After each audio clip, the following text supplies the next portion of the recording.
Sure, here you go. Hey, good day. My name is Phil the Cruz. Welcome to a new episode of Cruising with Phil. My new guest, first time meeting in person, talking quite a bit of tweet, is Albert Koehl from Bikeways Coalition. Uh, Community Bikeways, but that's pretty close. Okay, excuse me. I've been St. Patrick's Day. I've had a little this morning. So how you doing, Albert?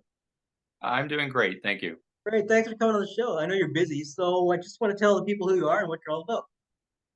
Okay, well, I mostly work on road safety advocacy. I'm an environmental lawyer. I founded a group recently, well, 3 years ago now, called Bikeways-Coalition, but certainly road safety issues are always top of mind and top of priority for me. Oh wow. How long is the what year did you start the coalition? Back Well, we started that just at the outset of the pandemic, and our thinking, what happened was, and we're like a lot of people, new circumstances, new challenges. We thought to ourselves, how can we help? So a bunch of us got together, cycling and walking advocates, and decided what we should be doing is finding more space for people to ride their bikes. That, of course, was the key issue at the beginning of the pandemic.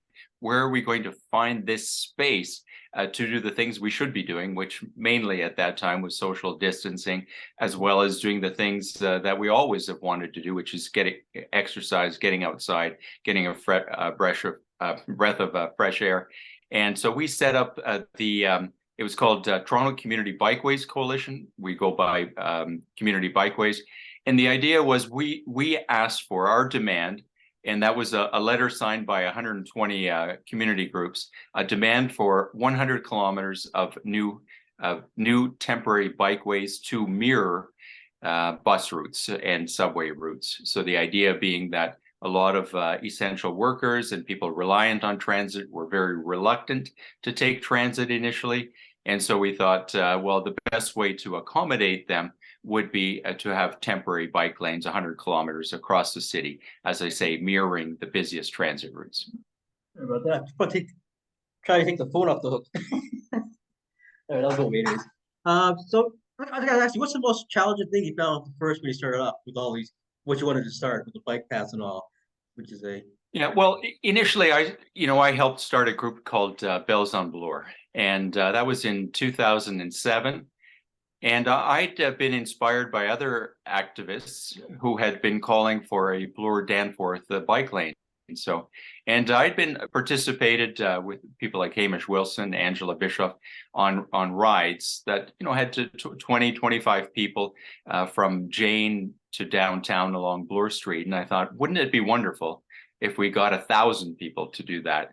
And nice. so we brought together a number of activists, as I mentioned, Hamish and Angela, also Kristen Courtney, Elizabeth Marchand, Doug Watterson, who was the owner of Curbside Bikes. And we decided it'd be fabulous to have a big parade from High Park to Queen's Park to give people an idea of what the city might look like if it had a lot more people on bikes on our roads. So the first year, that was in 2007. We got 500 people together to do that on a ride. It was a family-oriented ride, kids, the elderly, every age group, and it was a fun ride. The second year we had 1,000 people, and the third year we had 2,000 people. Nice. So it really grew, but it simply reaffirmed our view that people wanted to be on bikes and they wanted to be on roads, but it wasn't safe to do that. So that amount of interest really got us to doing a lot more things. Initially, we thought, well, if we just show City Hall how much people want to cycle, they will say, wow, this is a great idea. Let's put in bike lanes. Yeah. Unfortunately, it's not that easy in No, Toronto. no. I see. So we transitioned from that to continuing the rides, but doing videos, doing deputations, doing lobbying at City Hall, doing bike counts, all kinds of things. And finally, we got that bike lane in place in 2016. So it took, 9 years for the pilot to be put in place and 10 years for it to be made permanent. So but our thinking was, if we can get it in, even a small portion into this very popular cycling area, then that's our foot in the door. And I would say, looking back over that, we were right in that, because that foot in the door got us Avenue Road to Shaw, then we got Shaw to Runnymede. Now we're working on the extension. We got Danforth during the pandemic, and then we got Yonge Street. So we're starting to build that network. It's starting to fit together. Still some work to do, but it's But starting to fit. Young for All finally passed. That's nice, you know. Yeah, Robin Richardson and Young for All did a fabulous job. It showed again how much work is involved. It shouldn't, as we put it, shouldn't be a popularity contest to get a safe road. But sadly, that's what the fight over Yonge Street showed yet again, that you needed to show you had a majority support simply to get your basic right of safe passage on our roads. Yeah, I find it so frustrating. For me, I find it frustrating. Like, see you guys, you're all volunteer. You're a lawyer, right? You're volunteer. Yeah. This is on your own time. This is you're not paying for this, but you guys are. And this pisses me off as running for mayor. Just pissing me off seeing like this. Kudos for all your struggles, and I interviewed Robert and Richard, Robert and Robin, and just hearing their stories. And you're, it's so frustrating. It's like, why does it have to be a fight? It should be just so standard. I mean, in the military, I lived all over the world. I biked everywhere. I lived in Milan. Like, it's a norm today. It's a norm there. Montreal 20 years ago was like what we're going through right now. 20 years ago, Montreal they went through, but it shouldn't be such a struggle. And it just pains me to see. I mean, I love you guys and your passion, but I shouldn't have to be like that. You should have to fight and struggle. And like it took you 9 years to get your foot in the door. Like, it's just it's reluctant. The gas and all that stuff. Trying to convert. It's getting there. I think it's great. Young for all. Hopefully get to Eglinton Station and the Danforth going all the way down the end. But if I get elected, I said let's complete it. And Absolutely. Crosstown Bloor Danforth and Crosstown Yonge Street are really central elements to a network that we're still fighting to get. But you hit the nail on the head when you said, they're all volunteers. I mean, if we were, in the auto lobby, we'd probably be living in big mansions in Rosedale. But if you charge by the hour now, you'd be rich. That's right. But most cycling advocacy, as most road safety advocacy, is really done by volunteers. So, there are some paid jobs, but it simply shows kind of the passion that people have for cycling, that they're willing to do it over many years on their own time. And that's really pretty well across the board in terms of cycling advocacy. It's really impressive, the passion that you see the people exhibit, and but it also shows the injustice of the system. The fact that here you are riding a bicycle, no pollution, it's quiet, it's healthy, and yet you've got to fight for every inch or centimeter of space. You're fighting for good health. That's right. So, yeah. But when they passed the Young for All, when they got it passed through the motion there not too long ago, I was actually in tears. Like, so I was like, because I met two of you guys. I met Robert and Robert, right? Interviews, and just hearing their stories and their passion. I didn't meet anybody else. Now you're the first person I met for biking. But I said, I seen all the list, the names you mentioned. I've seen their faces. And Stuart is another one. I just like, oh my gosh. I said, I was like, you got to sit back and go like, 30 years from now, people are gonna look back, and I'm gonna make sure I'm gonna get on my. I'm working on a bike called PedalTO, a bike pod, video pod. And I'm working on a website, and I'm gonna get all your names on there. I know volunteers like an honorary position. Some people don't like to be recognized; they just like doing it. I'm like that too. But you know what? I think it should be done. Like, your name should be on there, so people look back and say, "Hey, you started this. Albert Koehl, who's this guy? He started this 20 years ago. Thank you so much." There has to be a beginning and there has to be an end, right? So when people look, how does this come about? Kind of like you're all like city landmarks, basically, right? You're like, where'd they come from? How they get established? 20 years from now, when they'll see a little sign. It's really true that there's so many people, even on the young, in the young fight. There's so many people that were involved in that over many years, and it's never a case where there's sort of a tipping point. The truth is that everything builds up to a point until you finally get success. But all of those people, often over many years, are forgotten, or they're not recognized. Yeah. But that's generally how advocacy works. Like this idea that all of a sudden it was, one person or one event that tipped the scales. The truth is, it's a cumulative process. All of that work over many years feeds into the ultimate success. Yeah, just like, again, you're right. you're very humble.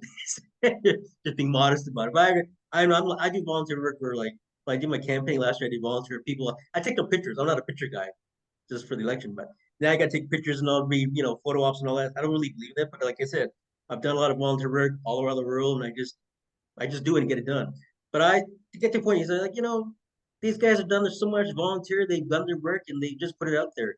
And I was talking to Robert about that. I said, is there actually a history book or anything in a webpage that we have the history of biking, the growth that you're part of, like your name's on there, part of this Danforth was started by Albert Koehl and all these names that they started back in 19 da, da, da, like you said.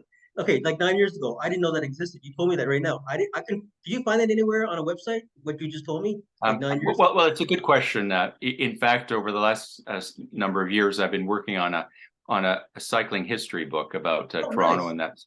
and the plan is to have that published before the end of the year. That's I do have great. a publisher, but that was precisely the idea of what you were saying. Like it seemed to me every time I did a bit of research, I thought, wow, there are other groups that have done exactly this already.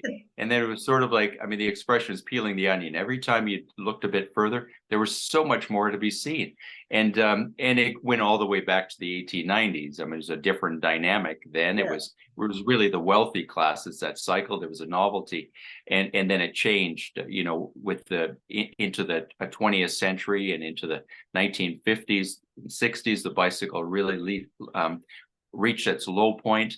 And then we saw sort of a little bit of revival into the 70s and then again in the 90s. And that's sort of a trajectory that we're on now.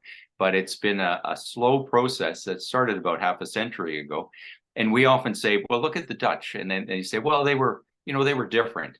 Well, the truth is, in the 1970s, all the things that we talk about today, air pollution, physical fitness, trying to have car-free cities, all of those things we talked about in the 70s, and there was a movement, but it simply didn't succeed. The only thing that's new today in terms of that conversation is climate change. So that's something we've added to the equation. But all of these things that we're doing today were started by advocates in the 70s, with the whole kind of environmental consciousness, Pierre Trudeau and participation, all of those things started in the 70s. Those days, participation. I remember those days. Yeah, yeah. Participation. Yeah. Trudeau was a great fitness buff, and Yeah. there was a fitness revolution. People really excited about fitness and riding bikes, and that all fit together.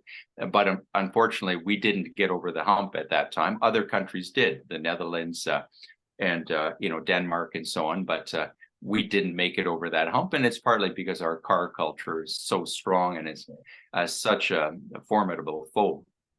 I interviewed a couple from Lisbon. It's in my video pod there. Lisbon, Portugal, young couple, and they're advocates for they're great advocates for climate, fuel, hot biking, no zones. And they said to me in the interview, goes, "You guys drive a lot of big cars in Canada." It was hilarious to hear their talk, the big SUVs and all that. That how do you drive around that so much? Like, did you have a lot of gas up there or what? It was hilarious to hear their view of how we live, right? I was gonna ask you a personal question if you can answer if you want.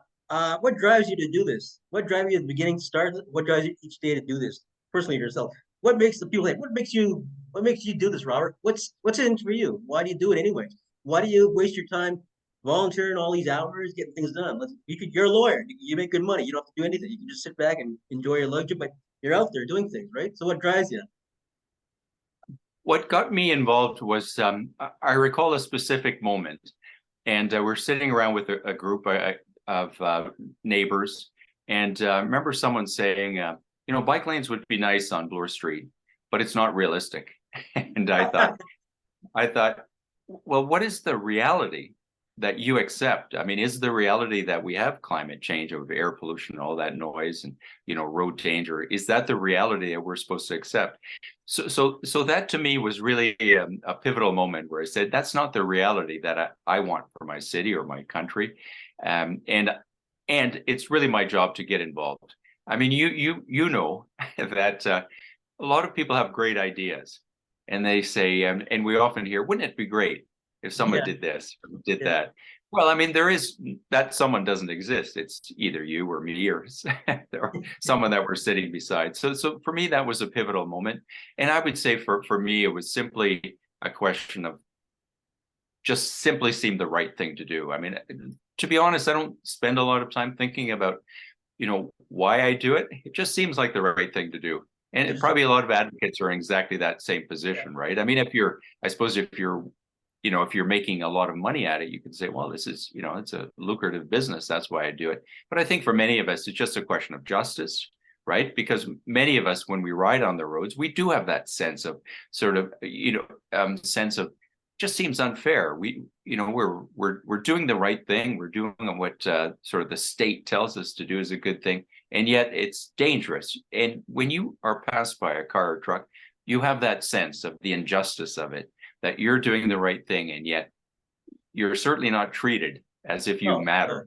Yeah. And I think that sense of injustice, as others have said, it forms your political consciousness.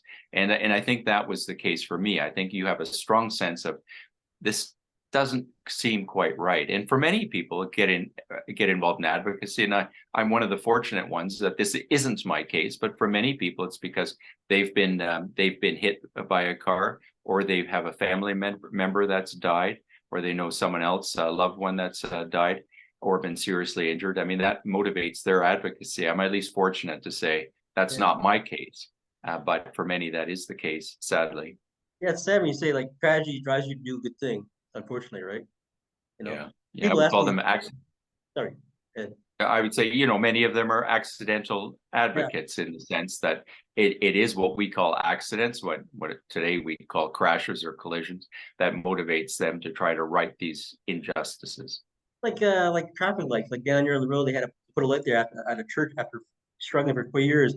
4 people died crossing the street because the old zoning laws. There's Victoria Park and Pharmacy, and there's no light in between, right? For the old zoning laws. So they fought that, and they got it. But 4 people had to die. My point is, you have to die to get something done around here, or what? It's just sad to say that, right? Set a precedent, basically. Yeah, in fact, I remember speaking to Martin Rees at Advocacy for Respect for Cyclists, and I made the comment that you have to die to get things done, and he said that's not actually enough.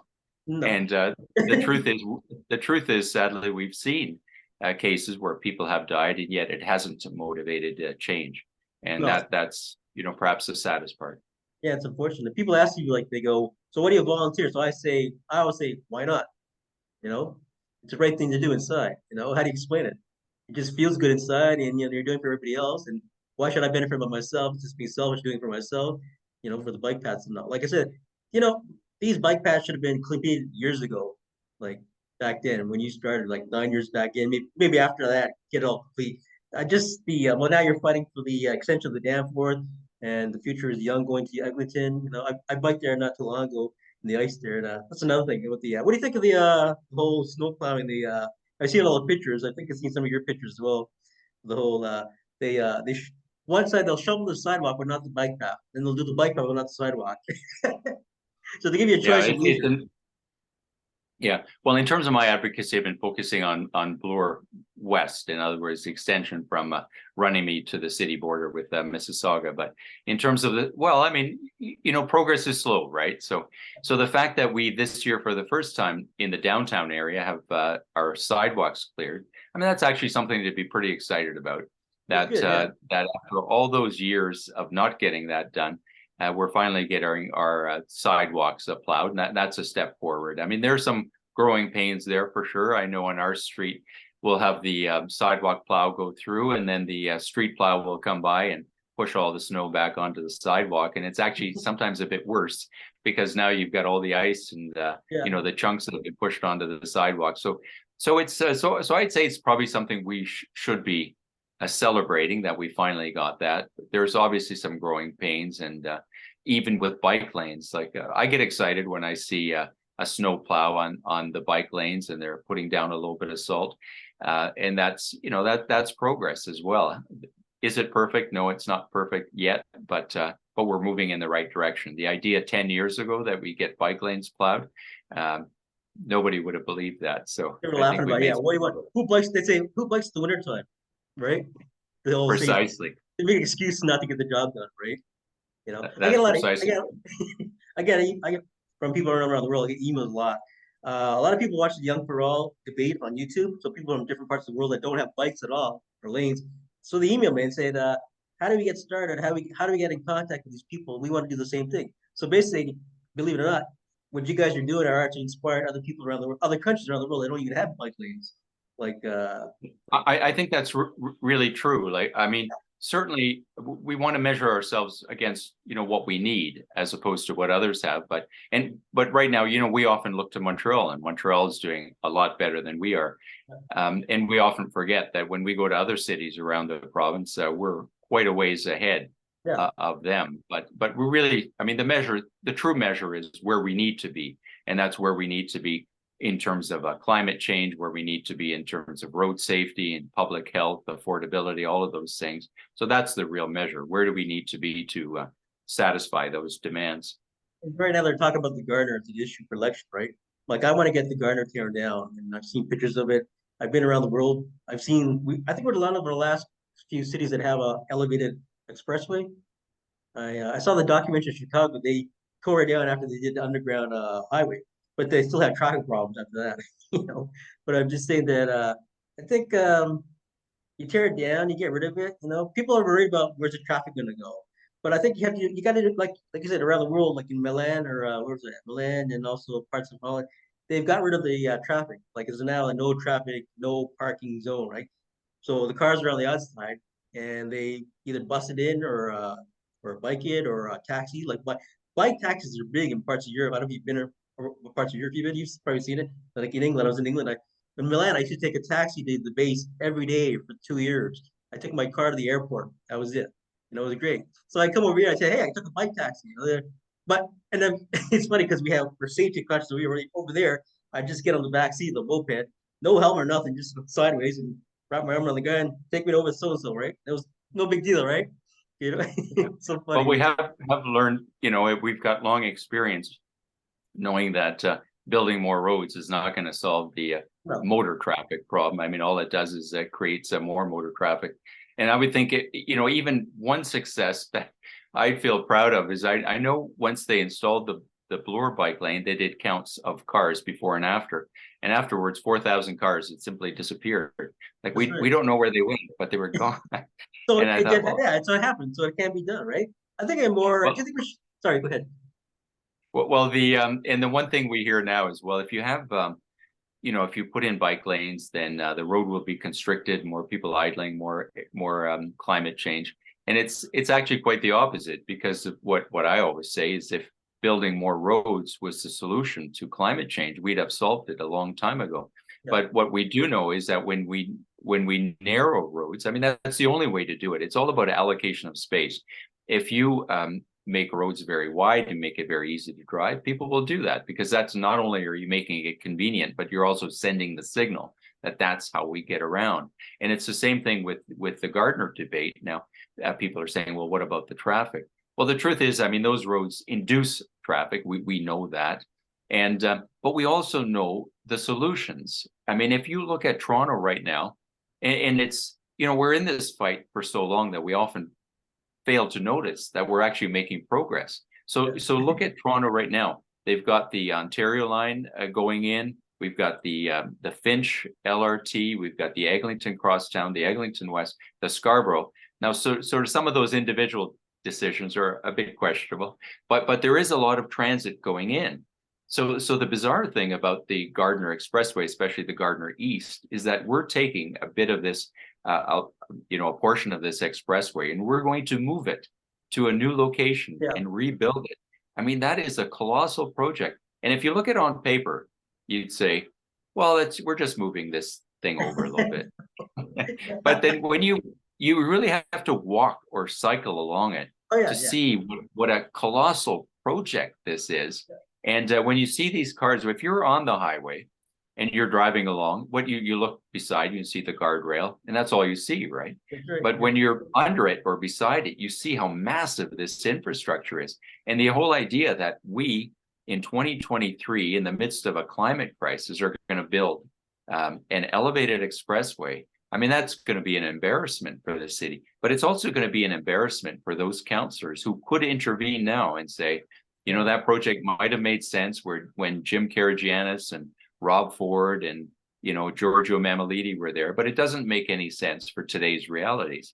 And they're going to be, they're going to own that decision not to intervene, especially on the Gardner West, where you still have an opportunity now to intervene and to change course, to save a lot of money, and also to save us the embarrassment of building. And this project, the actual construction will start in 2026.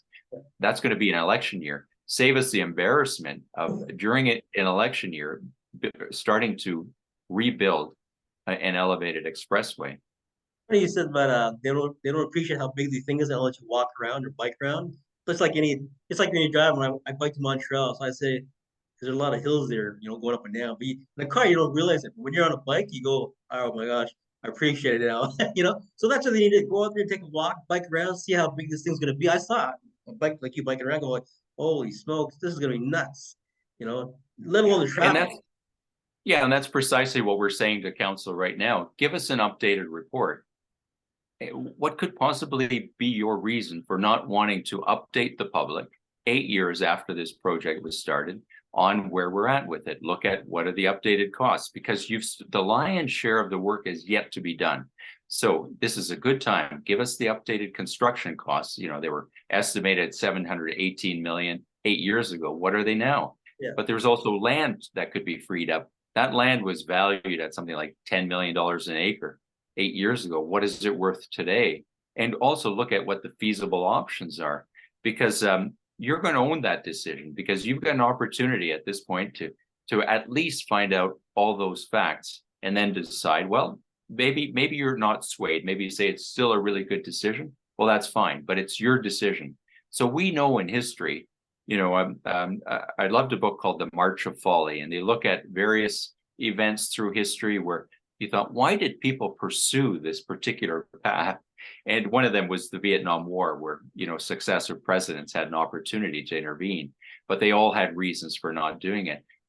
But this is the same folly that we're pursuing today. If you have an opportunity to intervene and you don't, well, you're going to be remembered for that failure. But when you're in it, seems to make perfect sense. But that's all we're saying now. Give us a report on the updated costs, the foregone revenues, and the feasible options. That's a simple question of transparency. It's a simple question of prudent financial management, and it's simply due diligence, especially when you're talking about $1 billion, which is a figure so large that I think most of us can't comprehend. So this council, over the next number of years, will probably spend lots of time arguing about $10,000 decisions and $50,000 decisions. But for a $1 billion decision, their attitude is, well, we decided that 8 years ago. We're not touching that one. I know. I saw pictures of the cheating channel there, like the one I mean, only like that whole area built up with ravines and canoes. So I'm thinking like they're gonna build this thing, right? This contraption. So how are you gonna advocate for climate change and all? We got this highway going this way. You got canoes under the water, because with anything with that comes with pollution, right? With gas and all that, and that it defeats the purpose of making this whole greenery area. Like I saw the pictures there, and I said, okay, you want to do that? Why are you gonna put this thing there? It doesn't make any sense. Well, that's exactly the point. Is so you're spending all this money developing that area, which is a pretty exciting area for the city. You've got beautiful new bridges. You're gonna have beautiful new parks, a new waterway, sort of a revitalized Don River, and then you're gonna, at the edge of it, you're gonna put a 1950s era expressway. It's totally incongruous, and that's the question they need to be asking.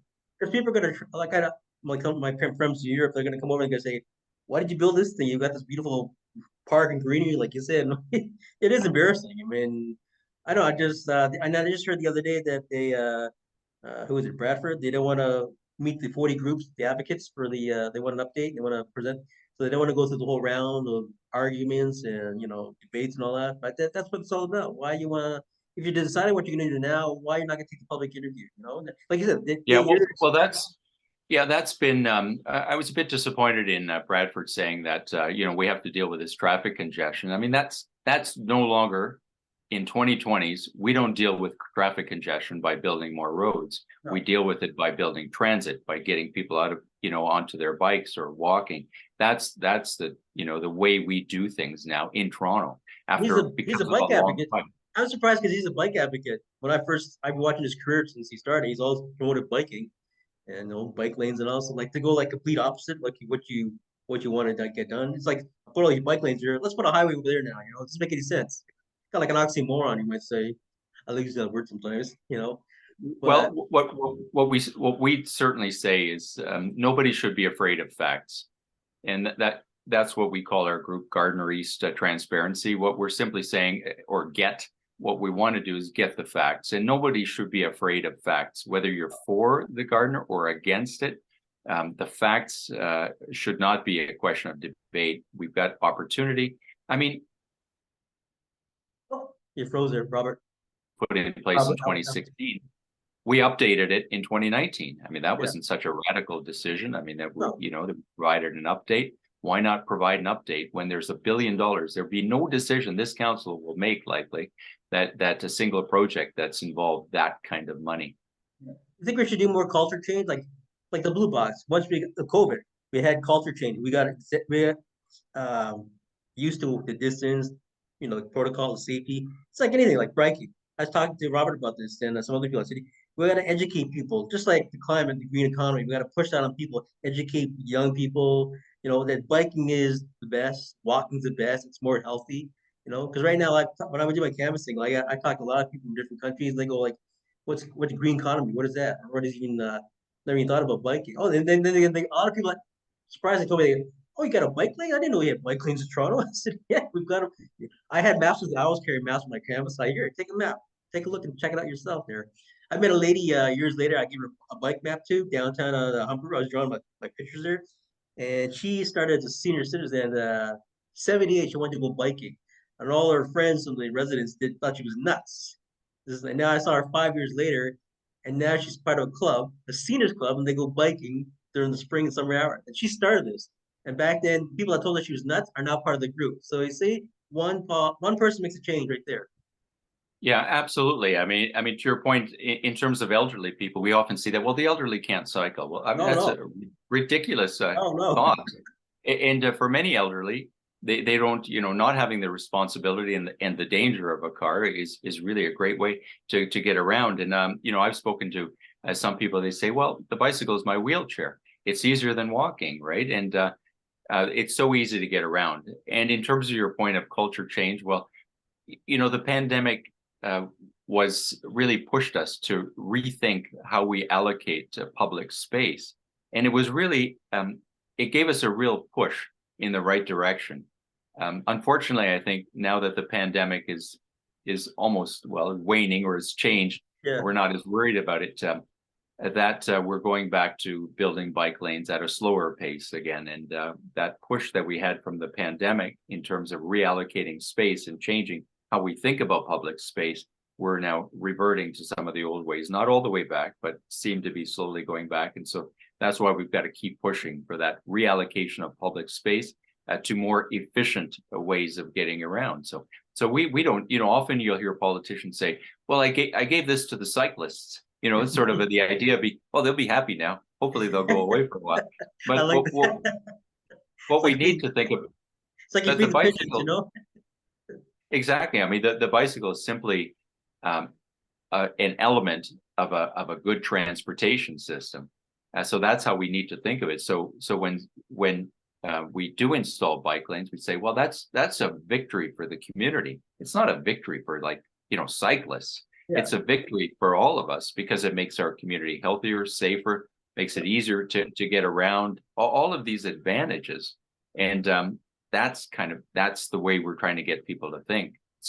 It's not bike lanes for, you know, cycling enthusiasts. It's bike lanes for a good transportation system. Period.